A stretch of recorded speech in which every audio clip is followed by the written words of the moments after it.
write a program to store marks and subject name with class.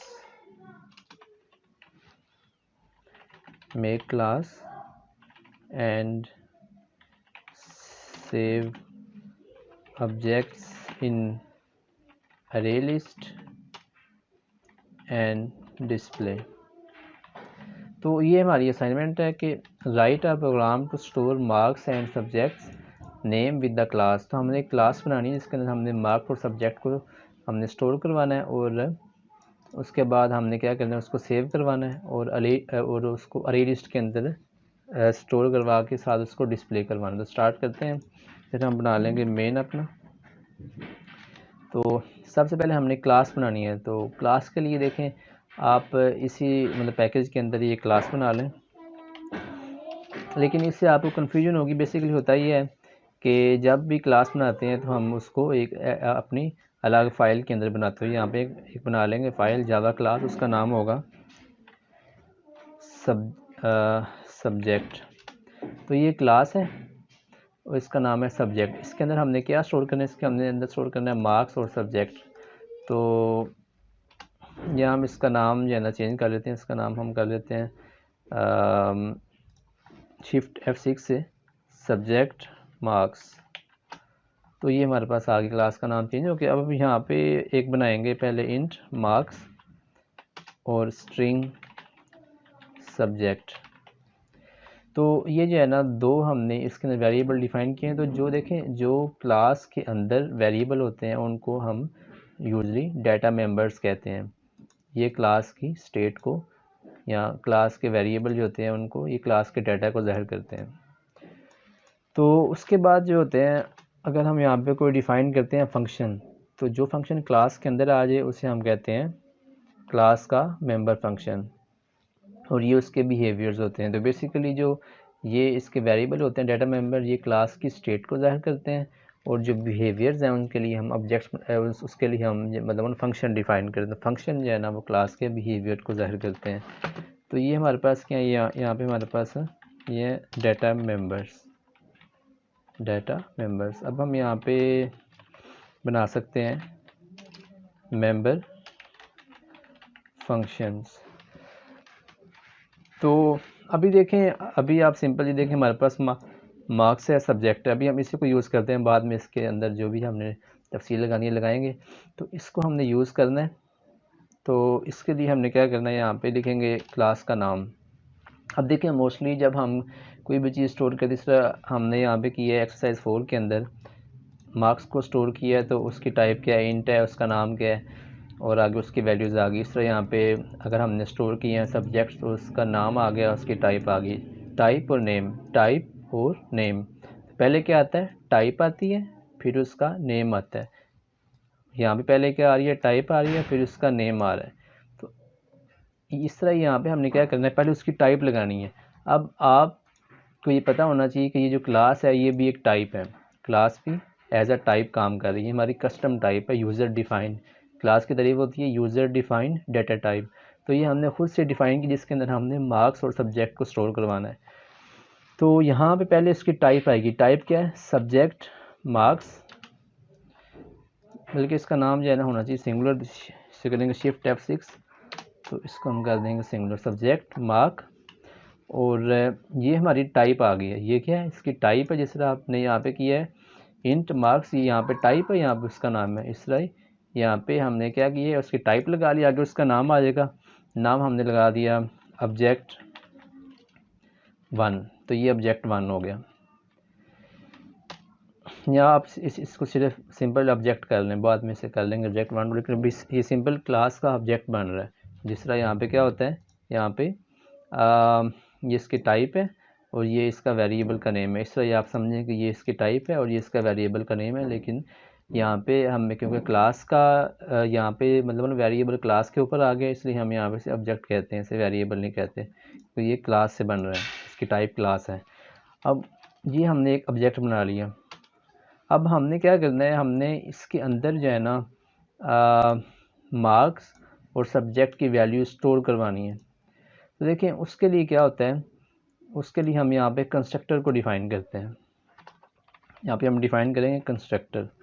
तो जिस तरह इसके नाम से ज़ाहिर है कंस्ट्रक्टर होता है बनाने वाला, उसको कंस्ट्रक्ट करने वाला। तो कंस्ट्रक्टर के अंदर हम जो है ना यहाँ पे लिखेंगे पब्लिक सब्जेक्ट मार्क। तो इसके अंदर ये हमारे पास होता है डिफ़ॉल्ट कंस्ट्रक्टर। ये हमारे पास डिफ़ॉल्ट कंस्ट्रक्टर कौन सा होता है, जिसके अंदर कोई भी उसका पैरामीटर नहीं आ रहा। तो देखें कंस्ट्रक्टर की क्या ख़ास निशानी होती है। इसकी निशानी ये होती है कि जो क्लास का नाम है, ये अगर क्लास का नाम है सब्जेक्ट मार्क, तो इसका नाम भी सब्जेक्ट मार्क है और इसकी कोई भी रिटर्न टाइप नहीं होती। बाकी जो होते हैं ना फंक्शन, उनकी होती है रिटर्न टाइप, लेकिन देखें ना इसकी शेप जो है ना जिस तरह होता है फंक्शन वैसे ही है। उसके अंदर भी यहाँ पे लगाते हैं पैरेंथेसिस, यहाँ भी आ रही हैं पैरेंथेसिस, वो भी सेम है। उसके अंदर भी आती हैं ब्रेस, यहाँ भी ब्रेस आ रही हैं, लेकिन फ़र्क क्या है, सिंपल फंक्शन और इसके अंदर के इसका नेम क्लास के नाम से मैच करता है और इसकी कोई भी रिटर्न टाइप नहीं होती। तो अब इसके अंदर हम जो है ना लगा लेंगे, ये तो हमारा हो गया डिफ़ॉल्ट। अब हम एक और बनाएंगे, वो हमारा होगा पैरामीटराइज्ड कंस्ट्रक्टर। पैरामीटराइज्ड कंस्ट्रक्टर, अब आपको पता है फंक्शन के आर्गूमेंट होते हैं, वो आर्गूमेंट यहाँ पे से पास करेंगे। पहले आ जाएगा मार्क, फिर आ जाएगा स्ट्रिंग सब्जेक्ट। तो इसको हम अंडरस्कोर कर देंगे ताकि आपको कन्फ्यूजन ना हो कि ये अंडरस्कोर मार्क है, ये अंडरस्कोर सब्जेक्ट है, ये सिंपल मार्क है, ये सिंपल सब्जेक्ट है। इनके नाम के अंदर फ़र्क है, इसका नाम और इसका नाम और डिफरेंट है। अब हमें जो है ना इसके अंदर वैल्यूज़ मिल रही हैं। अब मैंने यहाँ पे जो है ना सब्जेक्ट मार्क मैंने कंस्ट्रक्टर यहाँ पे कॉल करना है, ये मेरा ऑब्जेक्ट मैंने यहाँ पे बनाना है। तो इसके लिए मैंने सबसे पहले यहाँ पे उसका नाम लगाना है कंस्ट्रक्टर का, कंस्ट्रक्टर कॉल करना है और उसके मैंने आर्गूमेंट पास करने हैं। मार्क्स कितने हैं 50। सब्जेक्ट का नाम क्या है, सब्जेक्ट का नाम हो गया CS101। तो अब जब हम यहाँ पे कंस्ट्रक्टर को कॉल करते हैं तो रूल क्या है कि उससे पहले आपने न्यू लगाना होता है। न्यू के बाद आप कंस्ट्रक्टर को कॉल कर रहे हैं, न्यू लगाना ज़रूरी होता है जब आप कंस्ट्रक्टर कॉल करते हैं। तो यहाँ पे जो कॉल हो रहा है वो हो रहा है पैरामीटराइज्ड कंस्ट्रक्टर, मतलब उसको हम पैरामीटर पास कर रहे हैं और वो हमें एक ऑब्जेक्ट बना के दे रहा है और वो ऑब्जेक्ट जो है ना इस असाइनमेंट ऑपरेटर के ज़रिए से ऑब्जेक्ट के अंदर स्टोर हो रहा है। तो इस लाइन के अंदर क्या हो रहा है, इस लाइन के अंदर एक क्लास का कंस्ट्रक्टर कॉल हो रहा है और वो हमें ऑब्जेक्ट दे रहा है और वो ऑब्जेक्ट इस ऑब्जेक्ट के अंदर स्टोर हो रहा है। तो अब हमने ये करना है कि एक और ऑब्जेक्ट बनाएंगे यहाँ पे। ये हमारा हो गया ऑब्जेक्ट 1 और इस एक और बना लेंगे सब्जेक्ट मार्क ऑब्जेक्ट 2। फिर दोबारा यहाँ पे सा कंस्ट्रक्टर कॉल करेंगे सब्जेक्ट मार्क और पहले हम देंगे 60 उसके मार्क्स, फिर सब्जेक्ट देंगे CS201। तो ये हमने दो ऑब्जेक्ट बना लिए। दोनों ऑब्जेक्ट के अपने अपने मार्क्स हैं, अपने अपने सब्जेक्ट हैं, दोनों की अपनी अपनी अलग अलग आइडेंटिटी है, दोनों एक चीज़ नहीं है। देखें क्लास एक होती है, टाइप एक है, उस क्लास से हम जितने मर्जी ऑब्जेक्ट बना लें वो हम पे डिपेंड करता है कि हमें कितने चाहिए। क्लास एक ही है, क्लास एक ब्लूप्रिंट है या क्लास एक आपके पास एक मैप एक नक्शा है, उसके ऊपर आप जो है ना बिल्डिंग बनाते हैं। तो क्लास को यूज़ करके हम 1 2 3 जितने मर्जी ऑब्जेक्ट जो है ना बना सकते हैं। यहाँ पे हमने अभी 2 ऑब्जेक्ट बनाए हैं। तो अब हमने ये करना है कि इनको हमने डिस्प्ले करवाना है। डिस्प्ले करवाने के लिए क्या होगा, सिस्टम डॉट आउट ऑब्जेक्ट 1। अब जिस तरह हमने यहाँ पे डिस्प्ले करवाया था वो ले लेते हैं, यहाँ पे इसको कॉपी कर लेंगे और यहाँ पे हम जो है ना अब यहाँ पे हम अरे को यूज़ नहीं कर रहे, हम यूज़ कर रहे हैं सिंपल ऑब्जेक्ट को। तो इधर हमारे पास आएगा ऑब्जेक्ट 1 और डॉट, अब डॉट सब्जेक्ट आ गया। मार्क्स में क्या आएगा ऑब्जेक्ट 1 डॉट मार्क। तो इस लाइन के अंदर क्या हो रहा है, इस लाइन के अंदर हम ऊपर वाला ऑब्जेक्ट ले रहे हैं और उसका डॉट के ज़रिए, अब डॉट से क्या होता है, डॉट के ज़रिए से हम इसका जो मार्क्स हैं या सब्जेक्ट हैं इसको एक्सेस कर सकते हैं। मतलब क्लास की अगर हमने डाटा मेंबर को एक्सेस करना है तो उसके लिए क्या यूज़ करते हैं, डॉट, ऑब्जेक्ट का नाम लिखा और उसके आगे उसका नाम लिखा जो उसका वेरिएबल या डाटा मेंबर का नाम है। तो यहाँ भी हम इसको डॉट को यूज़ करके उसके मार्क्स को एक्सेस कर रहे हैं। तो इस तरह अगर हमने दोबारा करना है सब्जेक्ट, फिर हम यहाँ पे कर देंगे ऑब्जेक्ट 2 और ऑब्जेक्ट 2। तो इस तरह यहाँ पे क्या हो रहा है, ऑब्जेक्ट 1 भी हमें शो होगा और ऑब्जेक्ट 2 भी शो होगा। इसको प्ले कर लेते हैं यहाँ पे। तो देखें सब्जेक्ट यहाँ पे आ रहा है नल और मार्क्स 0। तो अब इशू क्या हो रहा है, इशू ये हो रहा है कि हमने यहाँ पे वैल्यूज़ तो उसको मतलब यहाँ पे हमने उसके पैरामीटर तो बना दिए हैं, लेकिन इनको वैल्यू असाइन नहीं किया। एक्चुअल हमने वैल्यूज इनको असाइन करनी है, क्योंकि हम बाहर से इसको एक्सेस कर रहे हैं। जो हम बाहर से एक्सेस कर रहे हैं वो इन दोनों को कर रहे हैं, डाटा मेंबर्स को। हम इनको एक्सेस नहीं कर रहे, ये तो लोकल हैं, इनको एक्सेस नहीं कर रहे। उसके लिए क्या करना पड़ेगा, उसके लिए यहाँ पे हमें लगाना पड़ेगा कि जो मार्क्स है ना, हमारे जो मार्क्स हैं उसकी वैल्यू जो होगी वो आएगी अंडरस्कोर मार्क से। मतलब अंडरस्कोर मार्क की वैल्यू वो मार्क को असाइन हो जाएगी और सब्जेक्ट को जो वैल्यू असाइन होगी वो होगी अंडरस्कोर सब्जेक्ट की। तो अब इनको एक्चुअल वैल्यू असाइन हो रही है, मतलब हम यहाँ से कंस्ट्रक्टर कॉल कर रहे हैं। ये देखें यहाँ पे कंस्ट्रक्टर कॉल हो रहा है, वैल्यूज जा रही हैं और वैल्यूज आगे असाइन भी हो रही हैं, और यहाँ पे हम एक्सेस कर रहे हैं। तो यहाँ पे हम इनको एक्सेस कर रहे हैं, इन लोकल को एक्सेस हम यहाँ पे नहीं कर रहे। तो जब इसे दोबारा चला के चेक करेंगे तो अभी हमें वैल्यूज़ जो है ना सब्जेक्ट की और मार्क्स की शो हो रही हैं। तो ये हमारा हमने एक क्लास बनाई है, क्लास से ऑब्जेक्ट बनाया है और फिर उस ऑब्जेक्ट की जो वैल्यूज़ हैं उनको शो करवाया है। तो मोस्टली ये होता है कि मोस्टली हमारे जो डाटा मेंबर्स होते हैं उनको हम करते हैं प्राइवेट। देखें प्राइवेट से क्या मुराद है, प्राइवेट से मुराद है कि हम इसे बाहर एक्सेस नहीं कर सकते। प्राइवेट आ गया, इधर भी आप लगा लें प्राइवेट। तो अब मैंने यहाँ पे प्राइवेट लगा दिया। अब जब मैंने वहाँ पे लगाया है प्राइवेट, तो ये मुझे एरर दे रहा है, वो कह रहा है सब्जेक्ट हैज़ प्राइवेट एक्सेस। तो उसको हम यहाँ पे एक्सेस नहीं कर सकते क्योंकि उसकी एक्सेस प्राइवेट है। प्राइवेट तो प्राइवेट से मुराद ये है कि आप उसे सिर्फ इसी क्लास के अंदर, मतलब इसी क्लास के अंदर उसे एक्सेस कर सकते हैं। जिस तरह यहाँ पे हम उसे एक्सेस कर रहे हैं, उसको चेंज कर रहे हैं, हम उसे इस क्लास के बाहर किसी और क्लास के अंदर उसको एक्सेस नहीं कर सकते क्योंकि वो प्राइवेट हो गया। तो अब हमें यहाँ पे क्या करना पड़ेगा, यहाँ पे हमें जो है ना डिफ़ाइन करना पड़ेगा एक और फंक्शन जिन्हें हम कहेंगे गेटर एंड सेटर। यहाँ पे हम डिफ़ाइन करेंगे गेटर्स एंड सेटर्स। तो सबसे पहले हमने जो है ना अभी हम यहाँ पे वैल्यू को मतलब गेट भी कर रहे हैं, सेट भी कर रहे हैं, लेकिन पहले हमें जो है ना यहाँ पे चाहिए गेटर, क्योंकि हम यहाँ वैल्यू गेट कर रहे हैं और सेट जो है ना कंस्ट्रक्टर के थ्रू हो रही है, वो हम जो डिफ़ाइन नहीं करेंगे। पहले हमें चाहिए गेटर। तो गेटर के लिए क्या करेंगे, इधर हम एक डिफ़ाइन करेंगे फंक्शन जो कि होगा पब्लिक, और उसकी जो रिटर्न टाइप होगी वो होगी इंट, क्योंकि हम मार्क्स को यहाँ पे ले रहे हैं। तो गेट मार्क, और यहाँ पे हम इसे रिटर्न करेंगे मार्क। मतलब क्या है कि ये जो मार्क्स है ना, ये जो यहाँ पे हमने मार्क लगाया है ये वाला, ये हम जो है ना उसको बाहर दे रहे हैं। अब हम बाहर से इसे कॉल करेंगे। डार्ट से मैंने आपको बताया हम क्लास की किसी भी चीज़ को एक्सेस कर सकते हैं। तो डार्ट ऑब्जेक्ट 1 डार्ट गेट मार्क, मतलब यहाँ पे तो आएगा गेट सब्जेक्ट, तो हम यहाँ पे डिफाइन कर लेंगे सब्जेक्ट भी। तो पब्लिक स्ट्रिंग, इसकी रिटर्न टाइप होगी स्ट्रिंग, और गेट सब्जेक्ट, और यहाँ पे हम रिटर्न करेंगे सब्जेक्ट। तो अब देखें डार्ट के ज़रिए से मैं पहले यहाँ पे सब्जेक्ट लूँगा और फिर यहाँ पे गेट मार्क। तो इस तरह यहाँ पे गेट सब्जेक्ट और गेट मार्क।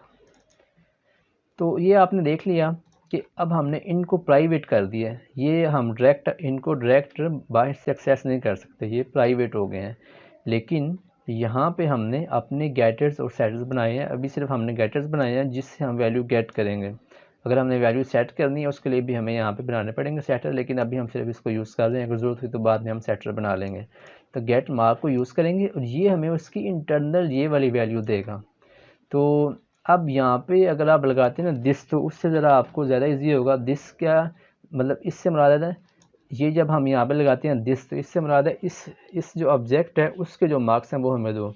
तो ये मोस्टली जो है ना हम यहाँ पे लगाते हैं। लेकिन अगर आप इसको ना भी यूज़ करें फिर भी कोई इशू नहीं है, तो अभी आप बेशक इसको यूज़ ना करें।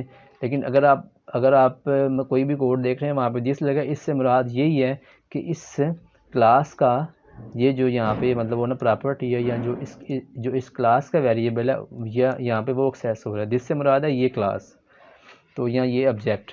इस तरह यहाँ भी लगा सकते हैं दिस। लेकिन अभी आप बेसिक इसको यूज़ ना करें। तो ये हमने क्लास बना ली, क्लास के अंदर कंस्ट्रक्टर भी आ गया, उसके बाद उसका ये हो गया डिफ़ॉल्ट। डिफ़ॉल्ट के अंदर हम क्या करेंगे, डिफ़ॉल्ट के अंदर हम ये कर लेंगे कि मार्क्स हम कर देंगे 0 और सब्जेक्ट को हम सिंपल एम्प्टी कर देंगे। तो ये हमारा डिफ़ॉल्ट कंस्ट्रक्टर हो गया। ये हमारा हो गया पैरामीटराइज्ड कंस्ट्रक्टर, और ये हमारे हो गए गेटर्स। तो अब जो इंटेलिजेंट आईडी है इसके अंदर हम बहुत इजीली मतलब गेटर सेटर खुद बहुत बना सकते हैं, और जो हमने यहाँ पे बनाया है ना अपना कंस्ट्रक्टर, ये भी खुद बहुत बन जाएगा। सिंपल आपने ये बना लिया, आप इधर आ जाएं कोड में, इधर होगा जनरेट पे क्लिक करें, पहले कंस्ट्रक्टर बना लें और दोनों ये आपने बना लिए कंस्ट्रक्टर। फिर दोबारा जनरेट पे कोड जनरेट और गेटर्स एंड सेटर्स, इन दोनों को चूज़ कर लें, शिफ्ट दबा के ओके कर दें। तो ये आपके गेटर्स भी बन गए और आपके सेटर्स भी बन यहाँ पे आके। लेकिन देखें इसने साथ यहाँ पे जिस लगा दिया, तो ये एक कन्वेंशन है, यहाँ एक आप समझ लें कि अक्सर इस्तेमाल होता है, इसलिए आपने यहाँ पे जिस लगाना है ताकि कोई कन्फ्यूजन ना हो। होता ही है। अब देखें यहाँ पे उसने अंडरस्कोर सब्जेक्ट नहीं लगाया, जिस तरह यहाँ पे उसने नहीं लगाया अंडरस्कोर मार्क या अंडरस्कोर सब्जेक्ट। तो इसलिए इसके अगर यहाँ पे हम ये लगाते हैं ना तो वहाँ पे कन्फ्यूजन हो रही है। तो ये अब जो है ना कह रहा है, यहाँ पे देखें क्या कह रहे हैं, the value mark assign to mark, मतलब इसी की वैल्यू इसी को साइन हो रही है। अब इसको साइन नहीं कर रहा, इसलिए साथ हमने लगा दिया दिस, क्योंकि इसका नाम भी सेम है, इसका नाम तो इसका नाम और इसका नाम सेम है, इसलिए यहाँ पे हमने लगा दी दिस। इससे मुराद है कि इस क्लास का जो ऑब्जेक्ट है उसके जो मार्क्स हैं वो मतलब उसके अंदर जो वैल्यू आएगी वो इस आर्गूमेंट की आएगी। इसके साथ हमने लगा दिस क्योंकि इनके नाम सेम है, तो उस कन्फ्यूजन से बचने के लिए हमने साथ यहाँ पे दिस लगा दिए। तो अब जो रिक्वायरमेंट है उसके अंदर हमें मेंशन है कि आपने इसको अरे लिस्ट के अंदर जो है ना स्टोर करवाना है। तो अब हम यहाँ पे एक बना लेंगे अरे लिस्ट ऑफ, अब यहाँ पे इसके लगाएंगे टाइप उसकी क्या होगी, subject mark data list equal to new array list. तो इसके थ्रू आप सिंपल एक डाटा लिस्ट बना रहे हैं या एक आप अरे लिस्ट बना रहे हैं जिसकी टाइप ये है सब्जेक्ट मार्क, मतलब उसके अंदर इस खास टाइप के ऑब्जेक्ट स्टोर होंगे। और अब स्टोर कैसे होंगे, स्टोर हमने ऐसे करना है, डाटा लिस्ट डॉट ऐड के ज़रिए से हमने इसमें एक बार डाल देना है ऑब्जेक्ट 1 और फिर डाल देना है ऑब्जेक्ट 2। ऑब्जेक्ट 1 भी आ गया, ऑब्जेक्ट 2 भी आ गया। अब इसके ऊपर हम फॉर लूप यूज़ कर सकते हैं, फॉर लूप यूज़ की। फिर हमने यहाँ पे लिखा डाटा लिस्ट डॉट लेंथ, तो इसका लेंथ साइज, इसका साइज़ होता है, तो अरे के अंदर होता है लेंथ लेकिन यहाँ पे साइज़ होगा, और इसको हम जो है ना यहाँ पे कट करके इसके अंदर ले आएंगे। और अब क्या होगा, अब यहाँ पे अरे की तरह इसको यूज़ करना है, तो यहाँ पे हम लगाएंगे डाटा लिस्ट डॉट गेट, और गेट के अंदर हम लगाएंगे आई। तो यहाँ आप सिंपल इसे ऐसे कर लें, subject mark object is equal to this. तो यहाँ पे हमें एक ऑब्जेक्ट मिल रहा है और फिर उस ऑब्जेक्ट के ऊपर हम जो है ना इसे कॉल कर रहे हैं ऑब्जेक्ट के ऊपर। यहाँ पे अब ऑब्जेक्ट 1 और ऑब्जेक्ट 2 नहीं है, दोनों इसके अंदर आ गए हैं, और जो चीज़ें इसके अंदर आई हैं उनको हम यहाँ पे उसको यहाँ पे एक्सेस कर रहे हैं और 1 बाय 1 उसको यहाँ पे डिस्प्ले करवा रहे हैं। तो इसको दोबारा हम प्ले करते हैं, चेक करते हैं कि हमें जवाब मिल रहा है कि नहीं। तो ये देखें 10150, अगर मैं इसको चेंज करूँ, इसमें मैंने कर दिया 70, तो ये हमारा कोड जो है ना काम कर रहा है 70 और 60। तो इस तरह ये अब देखें यहाँ पे आप बेशक इसके अंदर बार बार यही ऑब्जेक्ट जो है ना स्टोर करवा रही, क्योंकि अब आपने जो है ना एक अरे लिस्ट बना ली है, एक अरे बना ली है, उसके अंदर आप जितने मर्जी ऑब्जेक्ट स्टोर करवा लें। तो अगर मैंने ये भी यहाँ पे डाल लिया, आप देखें यहाँ पे कितने हो गए 5, तो मुझे यही जो है ना 5 अब शो करवा रहे हैं। तो ये काम था कि आपने क्या करना है, write a program to store marks and subject name with class. तो हमने क्लास भी बना ली, क्लास से ऑब्जेक्ट भी बना लिया, और उनको हमने सेव किया अपनी अरे लिस्ट के अंदर, उनको डिस्प्ले भी करवा लिया। तो ये था तरीका कि कैसे हम क्लास को यूज़ करते हैं। अब देखिए हम क्लास को क्यों यूज़ कर रहे हैं।